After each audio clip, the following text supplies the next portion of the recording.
سال تک کہنا آسان، بولنا آسان، سننا آسان، 20 سال تک امام ابو مالک کے گھر میں خرچہ دیتے رہے، وہ پڑھتے رہے۔ اماں کہنے لگی تو میرے بیٹے کو لگا تو لیا ہے تو پڑھ کے بنے گا کیا؟ حضرت امام اعظم فرمانے لگے بادشاہوں کے تخت پر بیٹھ کر بادشاہوں کے ساتھ کھانے کھایا کرے گا، ان کے ساتھ بیٹھ کے حلوہ کھائے گا، وقت آئے گا تو دیکھے گی۔ کہتے ہیں میرے امام انتقال کر گئے، وقت بیت گیا، ہارون رشید نے مجھے بلایا بغداد میں اور کہا میں آپ کو چیف جسٹس بنانے لگا ہوں۔ کہتے ہیں میں خوشی سے سجدے کرنے لگا، میں چیف جسٹس بنا۔ میں نے اپنی اماں کو خط لکھا کہ اماں بغداد آ جا، تیرے بیٹے کو اللہ نے بڑی شان عطا کر دی ہے۔ فرماتے ہیں ہارون رشید کی بیوی بڑی اولیاء کی علماء کی بڑی فرما بردار تھی، محبت کرنے والی تھی، اس نے حلوہ بنا کے بھیجا، کھانا بنا کے بھیجا۔ ہارون رشید تخت پہ بیٹھ کے کھانے لگا تو کہنے لگا امام صاحب آپ بھی یہیں آ جائیں میرے ساتھ۔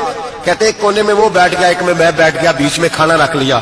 اتنی دیر میں میری اماں بھی پہنچ گئی، 2 لقمے کھائے تھے کہ اماں آ گئی۔ جب اماں نے مجھے تخت پہ بیٹھے دیکھا، ایک یتیم، ایک لاوارث، ایک بن باپ کا بچہ، وہ کل تک جو بہنوں کے لیے 4 دینار نہیں لا سکتا تھا، تخت پہ بیٹھ کے جب روٹی کھاتے دیکھا تو اماں تڑپ گئی، روئی، چیخیں ماری۔ میں نے کہا اماں کیا ہوا؟ کہنے لگی بیٹا مجھے تیرا استاد یاد آ گیا ہے، اس نے کئی سال پہلے کہا تھا اسے دین کا علم پڑھنے دے، اسے فقیہ بننے دے، یہ بہت آگے جائے گا۔ دیکھ آج اللہ نے تجھے کتنی شان عطا کی ہے۔